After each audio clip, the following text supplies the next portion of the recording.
there's a decision point tonight in a cabinet meeting whether to extend or not to extend. Obviously, the position of OCTA 3 weeks ago, the position it continues to have today, is we should have at least a 2-week period of ECQ where we have strict mobility restrictions.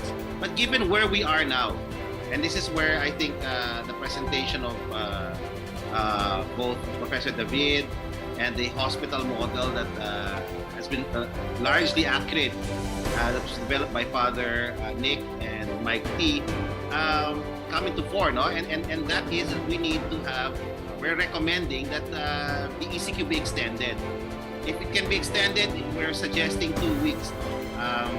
Why? Because it's not clear. So I think it's crystal, no, to everyone that based on the data, neither the R is going down significantly, okay, and neither is hospital utilization also going down significantly. So the argument is, given where we are, we need an extension of the ECQ, and we're suggesting maybe a consideration of this for at least 2 weeks, no? But then again, we leave that to government, and government will decide whether they can balance this recommendation with the economic realities on the ground. If the R does not drop dramatically in the next 7 days, national government has to be prepared to consider additional 3rd week of ECQ. So after the additional week, let's assess.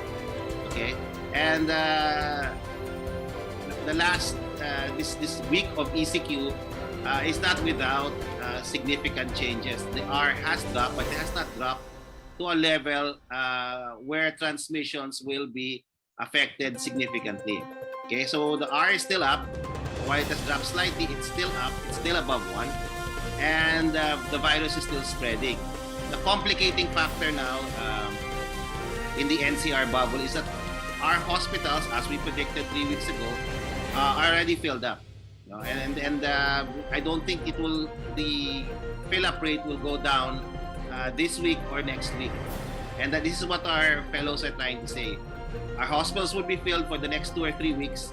What do we do about it? And what our suggestion is we extend the ECQ and find ways, no, to augment capacity here, whether it's in actual beds, ventilators, okay, and equipment, to the most important element of our hospital system, which is nurses and doctors. Okay, we urge the national government to establish an exit strategy from the ECQ that will sustain the anticipated drop in R.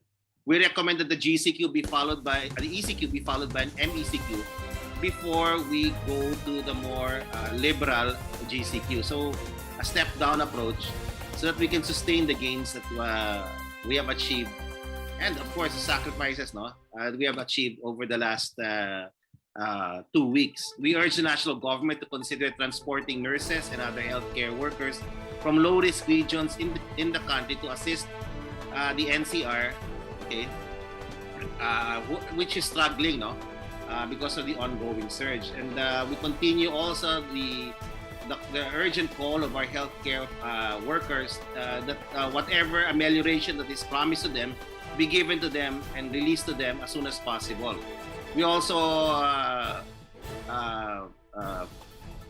echo the position of our nurses and doctors that they need billeting, no? They need places to stay nearby the hospitals, so that it will be easy for them to go to work, okay, and to support efforts to treat our patients in the hospitals which they are working in, which are all already filled up.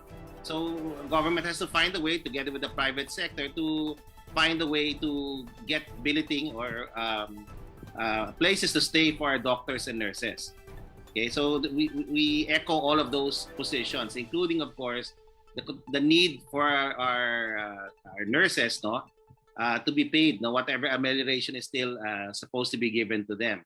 The surge should not stop our government from providing all of these necessary payments to our doctors and nurses, and of course to provide support for the doctors and nurses that they will be borrowing from the adjacent regions, no, where there is no surge.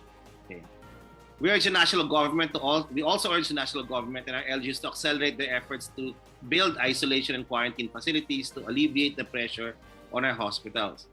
We believe, together with the DOH, no, that mild and recovering COVID patients, the majority of whom comprise the surge in cases we have today, can be attended in these facilities. No? So the more quarantine facilities we build during this next week or two, or identify places, no, where we can convert into quarantine facilities, that can be schools, that can be other facilities in the healthcare system, then we should do so, no, to relieve the pressure on our hospitals. The position is very clear. We are together with the DOH, where we support the position of the DOH for an extension of the MECQ. In fact, we believe, given where we are now, we might need more. Okay, but after a week of extension, let's assess. And it is our belief that we'll need more time to get through this surge, unlike the last surge that we went through last year. We will need more time with more restrictive mobility restrictions, no, for some time more. And that premature opening, okay, to GCQ might make us lose the gains, no, that we have achieved so far, and maybe even complicate the situation. We'd like to add one more recommendation, and that is that we agree with the Department of Health that we should continue to accelerate vaccination, especially of our healthcare workers. Let's continue the vaccination effort, and let's accelerate it even more.